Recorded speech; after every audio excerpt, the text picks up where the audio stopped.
السلام علیکم ورحمۃ اللہ وبرکاتہ۔ بسم اللہ الرحمن الرحیم۔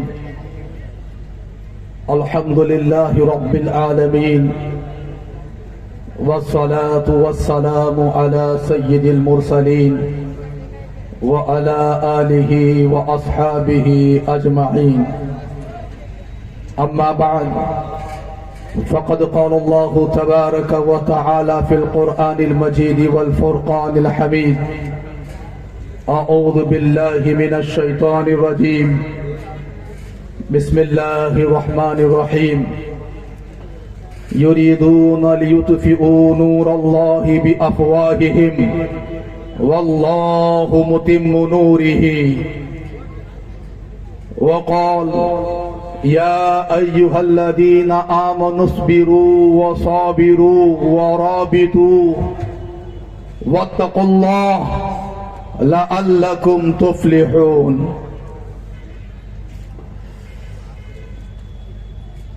قابل احترام صدر جلسہ، معزز آل انڈیا مسلم پرسنل لا بورڈ کے اراکین، علماء اعظام، قوم و ملت اور ملک و ملت کا درد اپنے سینوں میں رکھنے والے قائدین، حاضرین مجلس اور میری قابل احترام بہنیں، یہ زر کی جنگ ہے نہ زمینوں کی جنگ ہے،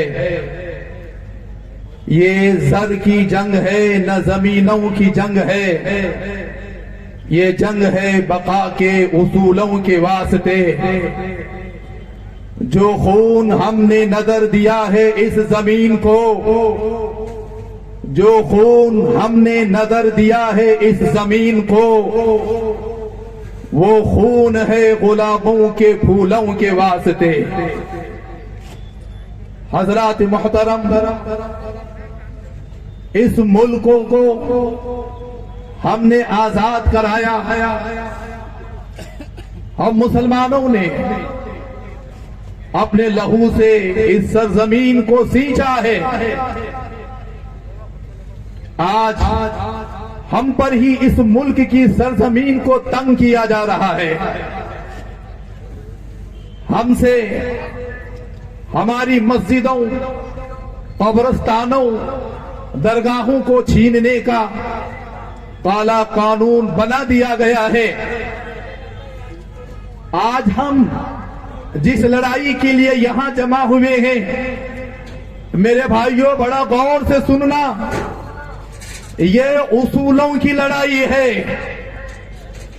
یہ لڑائی وقف ایکٹ 2025 کے خلاف ہے۔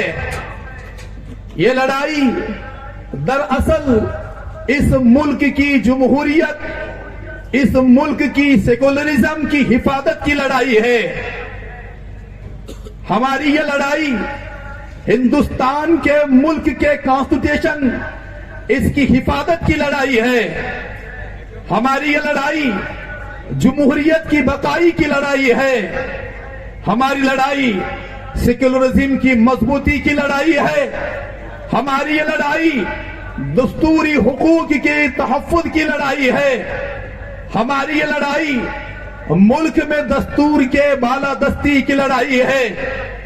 ہماری یہ لڑائی ہمارے برادران وطن جو پسماندہ طبقوں سے تعلق رکھتے ہیں یا کسی اور طبقے سے تعلق رکھتے ہیں، ہر طبقے کے اس کے حق کی حفاظت کی لڑائی ہے۔ یہ لڑائی ظالم کو ظلم سے روکنے کی لڑائی ہے۔ ہماری یہ لڑائی انصاف اور حق کی لڑائی ہے۔ ہماری یہ لڑائی مسلمانوں کے ساتھ ساتھ ہمارے دوسرے اور برادران وطن غیر مسلم بھائیوں کے ساتھ مل کر ظالم کے ساتھ لڑنے کی لڑائی ہے۔ ہمارا آج کا یہ احتجاج حکومت کے ایوانوں کو یہ بتانا چاہتا ہے کہ یہ وقف ایکٹ غیر آئینی ہے، غیر دستوری ہے، غیر جمہوری قانون ہے، یہ مسلمانوں کے مذہب میں مداخلت کا قانون ہے، یہ قانون مسلمانوں کو مذہبی شعار کو چھیننے والا قانون ہے، یہ قانون مسلمانوں کے دستوری حق کو چھیننے والا قانون ہے، مسلمانوں کے عبادت گاہوں کو چھیننے والا قانون ہے۔ وقف ایکٹ 2025 ہمیں ہرگز منظور نہیں۔ آپ سب میرے ساتھ بولو، یہ وقف ایکٹ 2025 ہمیں منظور نہیں ہے، ہمیں یہ وقف ایکٹ منظور نہیں ہے۔ ہم سپریم کورٹ کے عبوری راحت پر مطمئن نہیں ہیں، ہمارا مطالبہ ہے کہ یہ قانون مکمل طور پر واپس لیا جائے، یہ پورا قانون مکمل طور پر واپس لیا جائے۔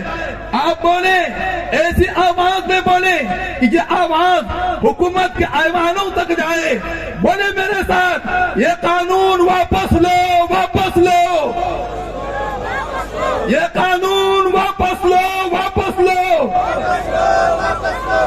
چند باتوں پر، ایک دو باتوں پر میں آپ کو توجہ دلانا چاہتا ہوں میرے بھائیوں، بڑے غور سے سننا۔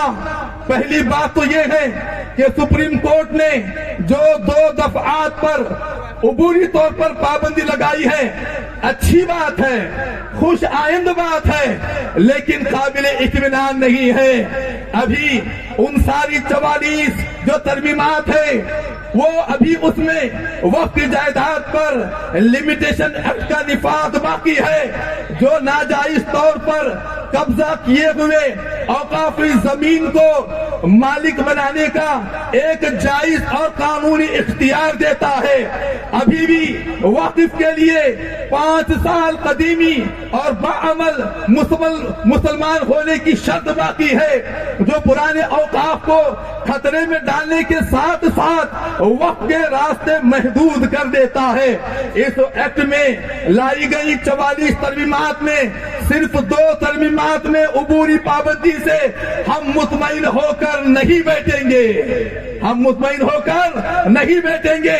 ہمارا احتجاج انشاءاللہ آخری سانس تک انشاءاللہ چلتے رہے گا، آخری سانس تک انشاءاللہ چلتے رہے گا۔ یہ نیا وقف ایکٹ پورا کا پورا قانون غیر آئینی، غیر جمہوری، ظالمانہ اور مسلم دشمنی پر مبنی ہے۔ جب تک مکمل قانون واپس نہ لیا جائے گا، اپنے احتجاج کو انشاءاللہ ہم جاری رکھیں گے۔ ہماری زندگی اور موت کا مسئلہ ہے۔ ہم سمجھتے ہیں سانس چلی تو زندگی باقی ہے، سانس گئی تو ہماری زندگی ختم ہو گئی، لیکن مسلمان صرف اپنی زندگی کی سانس تک باقی نہیں ہے، اس کے یہاں ایمان کا مسئلہ ہے۔ اس لیے کہ لوگ کہنے والوں نے یہ کہا یہ وقت کا مسئلہ ایک پراپرٹی کا مسئلہ ہے۔ نہیں میرے بھائیوں، یہ پراپرٹی کا صرف مسئلہ نہیں ہے، وہ سن لے، یہ ہمارے دین و شریعت کا مسئلہ ہے۔ اس لیے کہ جب ایک مرتبہ کسی زمین کو اللہ کے راستے میں وقف کیا جاتا ہے، وہ اللہ کی ہو جاتی ہے، اور اللہ کی ہر زمین کی حفاظت کرنا ہر مسلمان کا دینی فریضہ بن جاتا ہے۔ اگر کوئی آدمی اپنی دینی فریضے کو پورا نہ کرے، اگر وہ مر جائے تو یہ اس کی موت اتنی بڑی موت نہیں ہے، لیکن اگر بغیر دینی فریضے کو ادا کیے مر جاتا ہے، یہ بہت بڑی موت بن جائے گی۔ اس لیے ہم کہتے ہیں ہماری زندگی اور موت کا مسئلہ ہے۔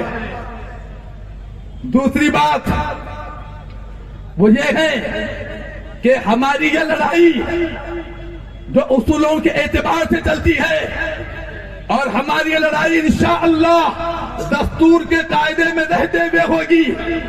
یہ لڑائی کسی مذہب یا درہم کے خلاف یا دھرم کے خلاف میں نہیں ہے، بلکہ یہ لڑائی تاناشاہی کے خلاف ہے، یہ لڑائی قانون کو بالادستی دلانے کے لیے ہے، یہ آئین کے بقا کے لیے ہے۔ یہ وقت بچاؤ کی لڑائی صرف مسلمانوں کی لڑائی نہیں، تمام انصاف پسند لوگوں کی لڑائی ہے۔ یاد رکھیے، آج اگر دستور ہند کے خلاف اس کالے قانون کے نفاذ میں یہ لوگ کامیاب ہو گئے تو مسلمان آج نشانے پر ہیں۔